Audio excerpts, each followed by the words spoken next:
Bible is filled with many different ways that God speaks to us. God spoke through a burning bush, through dreams, through angels. One time, God even spoke through a donkey. God's message is for everyone, and so he wants everyone to hear his message. Tyler, did you know that God has chosen you to pass on his message to others? He has? Yes. In fact, God has chosen all of us to pass on his message.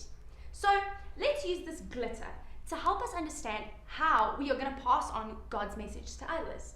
So let's pretend like this glitter reminds us of who God is and what he has said to us.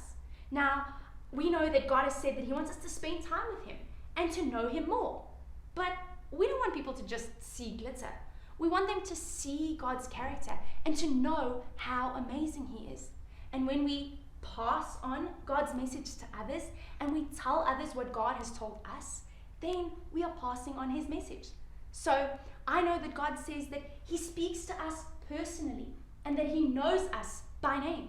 Do you see? You have glitter too. Wow, I know God says he wants us to know his voice because he is a good shepherd. Well, I know that God says that his son Jesus leads us to him and that Jesus is our savior. I know God says he wants us to spend time with him, even though it seems like we have a lot to do. I know that God says that he wants us to trust him even when situations seem impossible.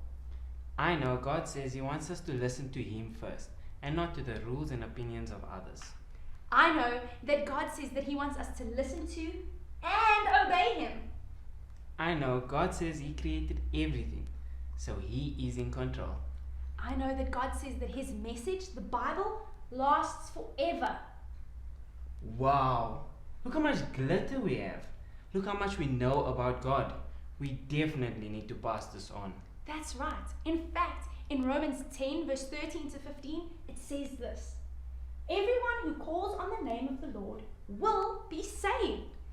But how can they call on him to save them unless they believe in him?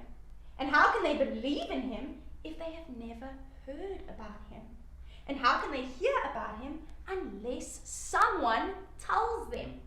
And how will anyone go and tell them without being sent? This is why the scriptures say, how beautiful are the feet of the messengers who bring the good news. So we know that God says that we need to pass on the good news to others.